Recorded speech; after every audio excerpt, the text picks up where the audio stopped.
ice. Brennan hit the crossbar, score! Brennan with a shot, he scores! T.J. Brennan on the power play! Life is pretty short, as we all know it, and it's too short to do stuff you're not passionate about. He was born in a half an hour at 10 pounds, 2 ounces. It started then. He was just full of life.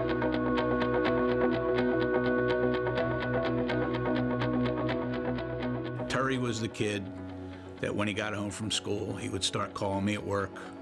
What time you coming home? Every 15 minutes. Are you on your way, Dad? Are you coming home?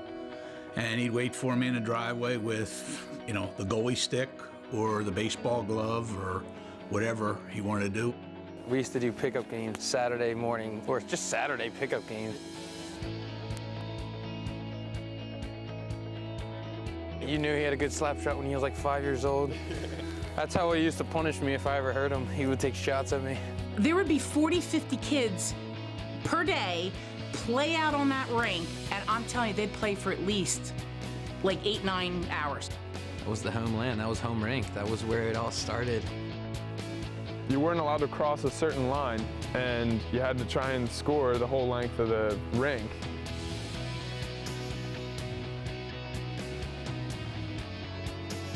He's in for Lindros, just 20 seconds remaining in the power play. Niederman to Lindros, one-timer, score! The Flyers were obviously really good when I was growing up, you know, through 97, 96, 97, and you know, just the way that people loved the Flyers and the way they spoke about certain players. I just remember specifically there was a difference when people would talk about Eric Lindros, like how influential he was and how much this guy affected people, and I wanted to be that kind of influence on people.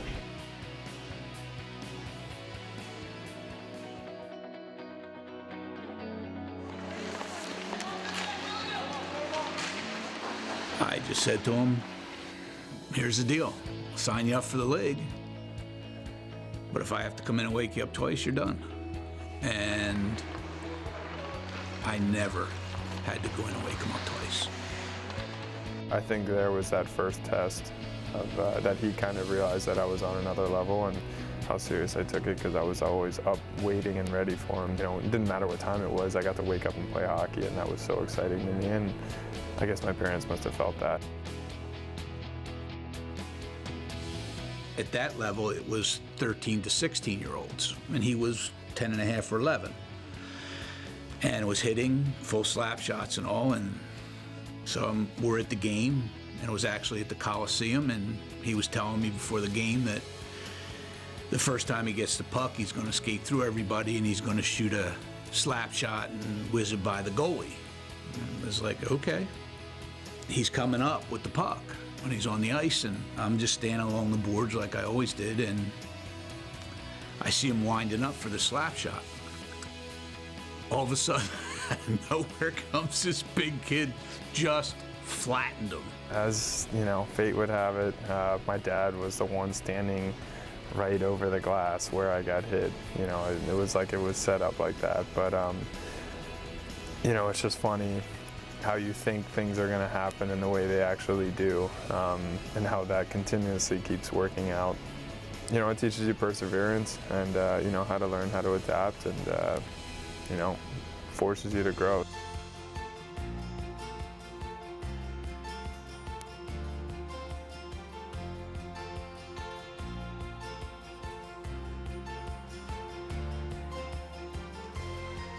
He got everybody involved and kind of brought the whole team along with him. I mean, that's what basically the high school deal was all about, was just being able to play with his friends. And he didn't want to outshine. I don't think he just didn't want to outshine his friends, you know, at that point. You know, he just wanted to fit in, and they needed a goal, but they didn't need him to go end to end every time, you know, when he could have.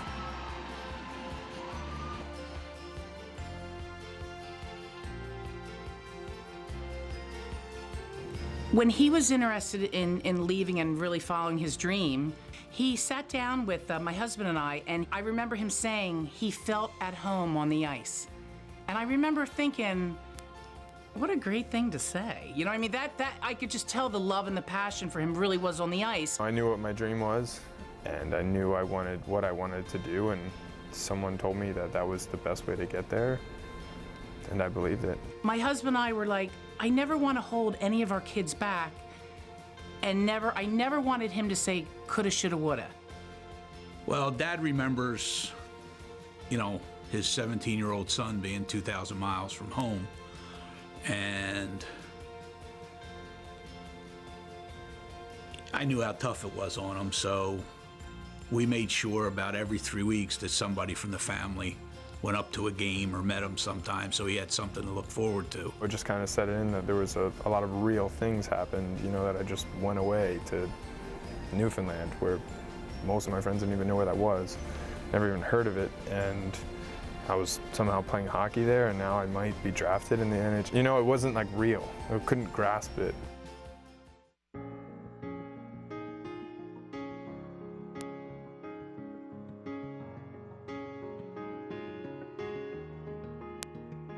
I always knew there was something special about him that way, athletically, but, you know, that's a lofty goal to set or think to put on your kid's shoulders, so never talked about it.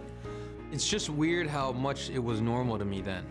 Like, it made sense to me that he was a big deal because he was so good.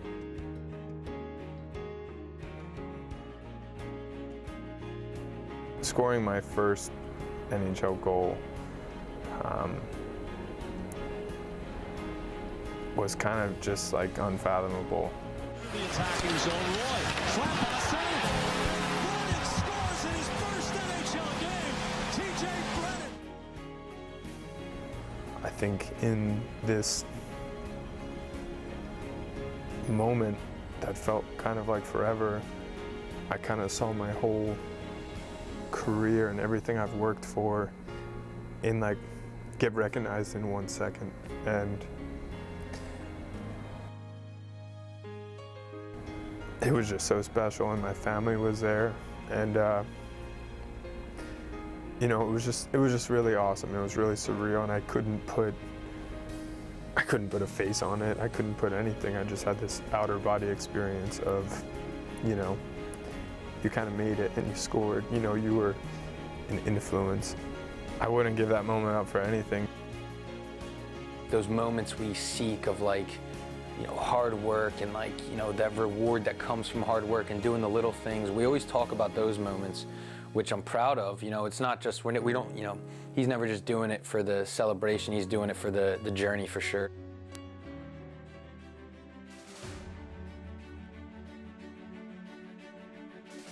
It was a moment of clarity that it was time to play hockey near home, that by being near home, being connected and rooted and closer to your roots and surrounded by people that support you, you'll thrive more. As a kid, I grew up loving the Flyers, and why wouldn't I want to play for them?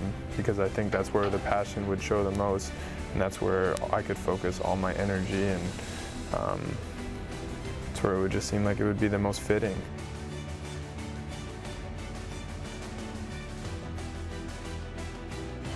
TJ Brennan now by himself in third place in goals scored in AHL history by a defenseman. The things that he's done in this league are amazing. As much as he's done at the American League level, from an offensive standpoint, from playing a lot of playoff games, his longevity, I think the biggest thing is just his passion for the game. I mean, there's plenty of players that'll put up numbers for a period of time, but eventually they'll stop putting in the work and the detail that goes into allowing them to be successful, and TJ's not one of those guys. Brennan skates it up ice. It's such a great game, and one reason why I think I really love it is that it's so complex and there's always stuff that you can be doing better. There's so many rules within the game, but yet it's so simple. You know, there's so much to learn from it, there's so much to take from it, but that feeling when you're on top of it and you're aware of everything, there's no other feeling like that. Brennan with a shot, he scores!